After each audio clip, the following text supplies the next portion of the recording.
আজকে আমার রান্নাটা সার্থক, কারণ রান্নাটা করার পরপরই বাসায় একজন গেস্ট আসলো। তো এই ডিশটা দিয়েই তাকে আজকে সার্ভ করলাম। হ্যালো ফ্রেন্ডস, কেমন আছেন সবাই? আজকে নতুন একটা ডিশ আপনাদেরকে দেখাচ্ছি।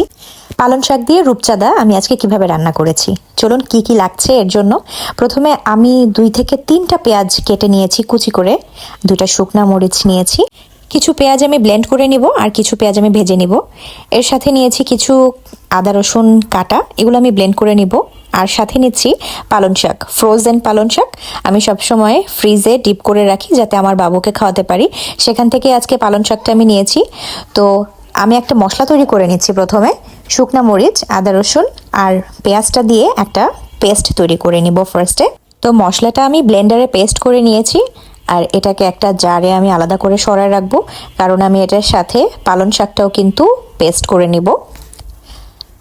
আমার মেইন ইনগ্রিডিয়েন্ট সেটা হচ্ছে রূপচাঁদা মাছ। তো এই মাছটা হচ্ছে একদম জাহাজ থেকে নামানোর সাথে সাথেই কেনা হয়েছিল, একদম ফ্রেশ, একদম সমুদ্রের মাছ। তো এটাকে আমি ছোট ছোট পিস করে নিব, একদম ফ্যামিলি সাইজে যেভাবে আমরা খাই সেভাবে আমি এক একটা মাছকে 3 পিস করে কেটে নিয়েছি। সমুদ্রের মাছ অনেক সময় লবণ দিয়ে না ধুলেও চলে, তারপরও আমি সামান্য একটু লবণ দিয়ে এটাকে একটু খেঁচে নিয়েছি। তো এখন এই মাছটাকে আমি হলুদ আর লবণ দিয়ে একটু মেখে নিব, আর এটাকে তেলে ফার্স্টে ভালো করে ভেজে নেব।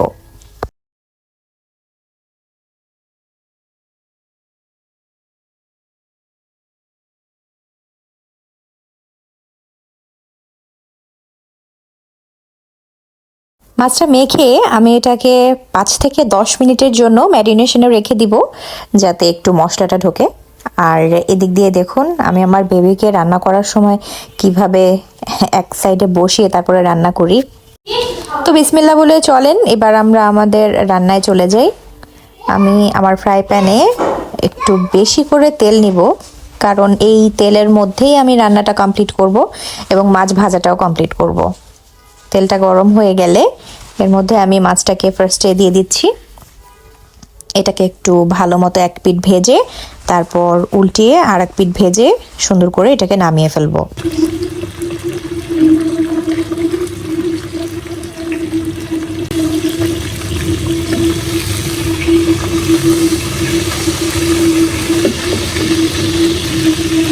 তো এক পিঠ ভাজা হতে হতে আমি অন্য দিক দিয়ে যে পালং শাকটা রেখেছিলাম সেই পালং শাকটাকে ব্লেন্ডার জারে নিয়ে এভাবে একটু পেস্ট করে নিয়েছি।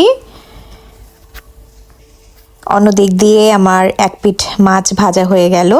এখন আমি মাছটাকে আস্তে আস্তে করে উল্টে দিব। একটু ভালো করে ভাজার চেষ্টা করবেন, নয়তো ভেঙে যাওয়ার সম্ভাবনা থাকে।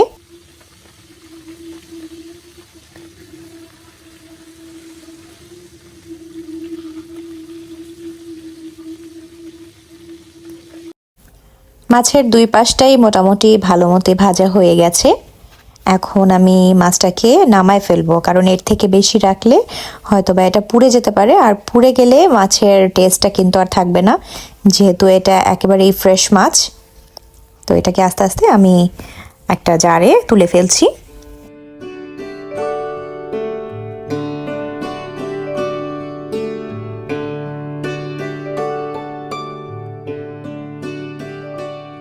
তো দেখুন ভাজার পরে মাছটা দেখতে কত সুন্দর লাগতেছে, তাই না? আমার তো মন চাচ্ছিল এভাবেই আমি খেয়ে ফেলি।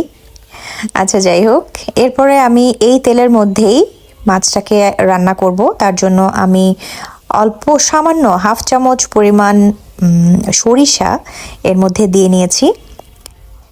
তার সাথে যে পেঁয়াজ কুচিগুলো ছিল সেই পেঁয়াজ কুচিগুলো, এখানে হাফ কাপের একটু বেশি পরিমাণ, এক কাপের মতোই হতে পারে, এক কাপের ছোট কাপের 1 কাপ পরিমাণ পেঁয়াজ একটু লাল লাল করে ভেজে নিব।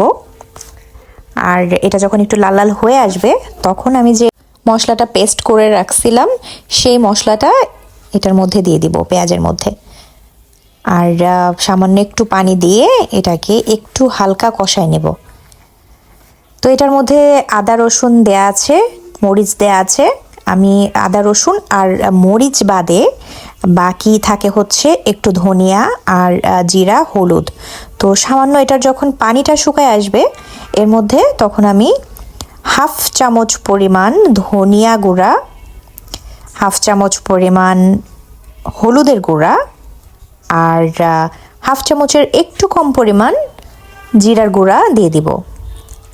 আর সাথে একটু পানি দিয়ে নিচ্ছি, কারণ এটা অনেকটা পানি শুকায় আসছে। পানি দিয়ে এটাকে আমি একটু ভালো মতো কষাই নেব। মাছের মশলা যত কষাবেন মাছের টেস্ট ততই ভালো হবে। অল্প কষালে আদা রসুনের কাঁচা কাঁচা গন্ধ থেকে যাবে, তখন মাছ খেতে কিন্তু ভাল লাগে না। একটা কাঁচা কাঁচা গন্ধ থেকে গেলে মাছের আসলে আসল মজাটাই চলে যায়। এজন্য এটাকে ভালো মতো যতক্ষণ পারা যায় কালচে কালচে করে একদম কষাই নিতে হবে।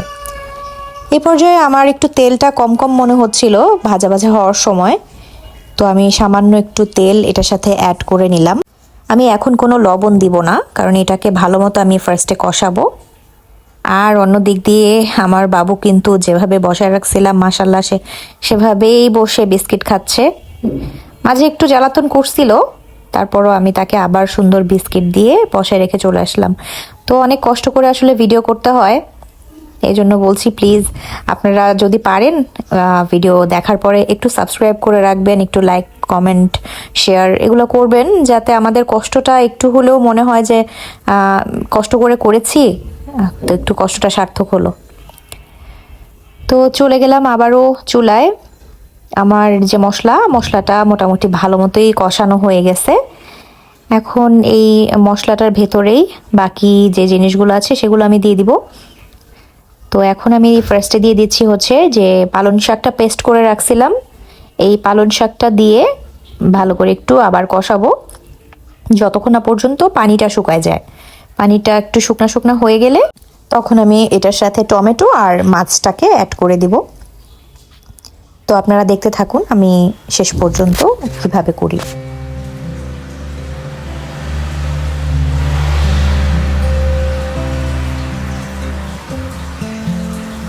মশলাটা মোটামুটি আবারও শুকায় গেছে, পানিটাও মোটামুটি শুকায় আসছে। তো এই পর্যায়ে আমার কষানো শেষ।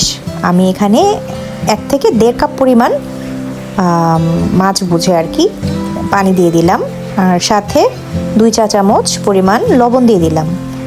লবণটা 2 চামচ একটু বেশি দিলাম, কারণ আমরা একটু ভাতের সাথে আসলে কাঁচা লবণ কম খাই, এই কারণে চেষ্টা করি যাতে লবণটা একটু বাড়াই দেওয়া যায় তরকারিতে। সাথে আমি 2টা কাঁচামরিচ ভেঙে দিলাম, তার কারণ হচ্ছে মাছটা যেহেতু আমার বেবিও খাবে, আমি চাচ্ছিলাম না যে খুব বেশি ঝাল হোক।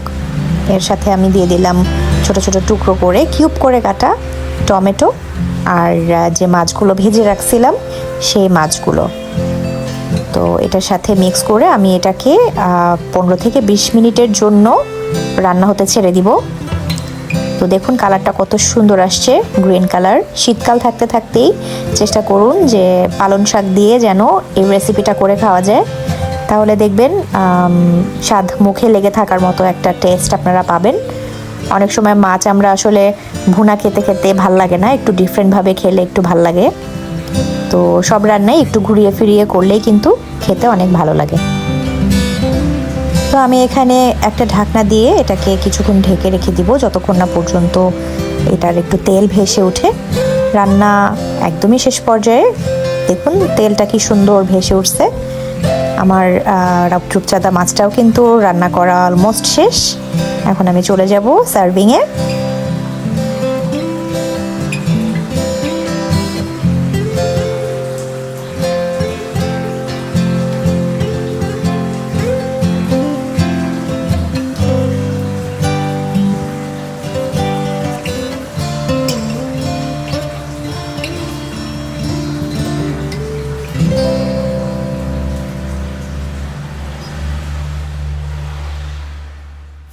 তো কেমন হলো আজকে আমার রেসিপিটা, সবাই আমাকে একটু জানাবেন, আর একটু বাসায় করে খেয়ে টেস্ট করে দেখবেন, তারপরে আমাকে জানালে খুব ভালো হয়। কারণ যেহেতু আমি এটা করে খেয়ে দেখেছি, ভালো লেগেছে, আমার মনে হয় আপনাদেরও এই নতুন রেসিপিটা খুবই ভালো লাগবে। আজকের মতো এখানেই শেষ করছি, ভালো থাকবেন, আল্লাহ হাফেজ।